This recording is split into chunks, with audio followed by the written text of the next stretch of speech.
Hi friends, ഇന്ന് നമുക്ക് വെറും 2 മിനിറ്റിൻ്റെ ഉള്ളിൽ പെട്ടെന്നൊരു ചിക്കൻ കറി എങ്ങനെയാണ് ഉണ്ടാക്കുന്നത് നോക്കാം. കുക്കറിലാണ് നമ്മൾ ഉണ്ടാക്കുന്നത്. ബാച്ചിലേഴ്സിനൊക്കെ പെട്ടെന്ന് ഉണ്ടാക്കാൻ പറ്റുന്നതാണ്. കുക്കറിലോട്ട് നമ്മൾ 1 കിലോ ചിക്കൻ ഇടുന്നുണ്ട്.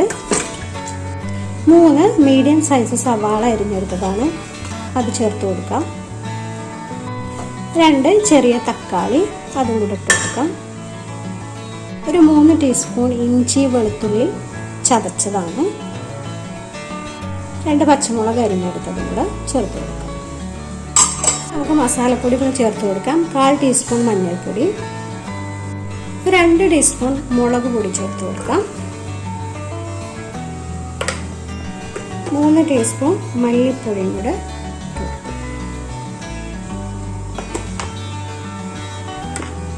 2 ടീസ്പൂൺ ചിക്കൻ മസാലയും കൂടെ ചേർത്ത് കൊടുക്കാം. ചിക്കനിലേക്ക് ആവശ്യത്തിനുള്ള ഉപ്പ് ചേർത്ത് കൊടുക്കാം. കുറച്ച് കറിവേപ്പില ഇട്ട് കൊടുക്കാം.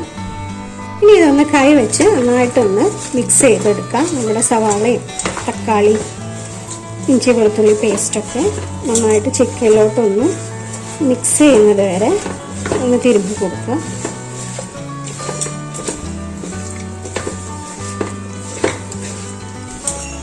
ചിക്കൻ വേവാൻ ആവശ്യമായിട്ടുള്ള കുറച്ച് വെള്ളം മാത്രം ഒഴിച്ചു കൊടുക്കാം. എത്രയാണോ ഗ്രേവി വേണ്ടത് അതിനനുസരിച്ച് കൂട്ടിയും കുറച്ചൊക്കെ ഒഴിക്കാം കേട്ടോ. ഇനി ഇതൊന്ന് അടച്ചു വെച്ച് ഒരു 4 വിസിൽ വരുന്നത് വരെ, ഇത് ഓരോ കുക്കറും ഡിപ്പെൻഡഡ് ആയിരിക്കും എത്ര വിസിൽ വേണമെന്നുള്ളത്, അതുപോലെ വേവിച്ചെടുക്കാം. 4 വിസിലോളം വന്നിട്ടുണ്ട്. നമുക്ക് തുറന്നു നോക്കാം കറി എന്തായി എന്നുള്ളത്.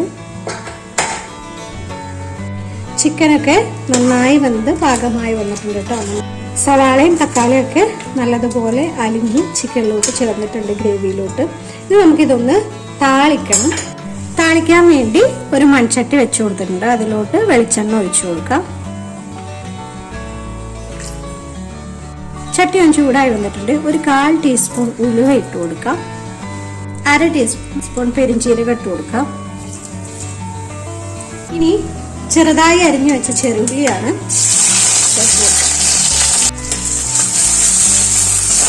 ഉള്ളി ഒന്ന് ചെറുതായി ബ്രൗൺ കളർ ആവുന്നത് വരെ ഒന്ന് വഴറ്റി കൊടുക്കാം കേട്ടോ.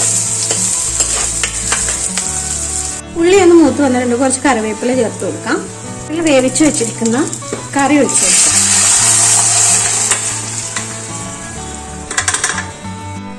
ഒന്ന് ഇളക്കി യോജിപ്പിക്കാം കേട്ടോ. കറി റെഡി ആയിട്ടുണ്ട്. നല്ല തിക്കായിട്ടുള്ള ഗ്രേവിയാണുള്ളത്. അപ്പോൾ ഇതിലും നമുക്ക് ഒന്നുകൂടെ വെള്ളം പറ്റണമെന്നുണ്ടെങ്കിൽ ഇതുപോലെ വെച്ച് വെള്ളം പറ്റിച്ചെടുത്താൽ മതി. അതല്ല ഒഴിച്ച് കറിയായിട്ട് കുറച്ച് ഗ്രേവി വേണമെന്നുണ്ടെങ്കിൽ ഇത് കറക്റ്റാണ്.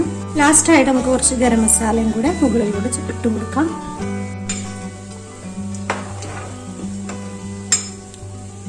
നമ്മുടെ ചിക്കൻ കറി ഇവിടെ റെഡി ആയിട്ടുണ്ട് കേട്ടോ. കുക്കറിൽ വളരെ എളുപ്പത്തിൽ നമുക്ക് ഉണ്ടാക്കാൻ പറ്റും. അധികം ഇൻഗ്രീഡിയൻസ് ഒന്നും വേണ്ട. നമ്മൾ സാധാരണ ചിക്കൻ കറിയിൽ ചേർക്കുന്നതാണെങ്കിൽ അത് ഒരുമിച്ചിട്ട് വെക്കുന്നുണ്ട്, പെട്ടെന്ന് തന്നെ റെഡിയാവും. അതുപോലെ തിക്കായിട്ടുള്ള ഗ്രേവിയോട് കൂടിയിട്ടുള്ള കറിയാണ്. നമുക്ക് ചോറിലോ ചപ്പാത്തി അപ്പം ഏതിന് വേണമെങ്കിലും നമുക്ക് ഉപയോഗിക്കാം. അപ്പോൾ റെസിപ്പി ഇഷ്ടമായിട്ടുണ്ടെങ്കിൽ ഷെയർ ചെയ്യാനും കമൻറ്റ് ചെയ്യാനും ലൈക്ക് ചെയ്യാനൊന്നും മറക്കരുത്. സബ്സ്ക്രൈബ് ചെയ്യാനും ഒന്ന് ഓർക്കണേ. അപ്പോൾ ഉണ്ടാക്കി നോക്കിയിട്ടില്ലെങ്കിൽ ഇതൊന്ന് ട്രൈ ചെയ്ത് നോക്കണേ. Okay, thank you.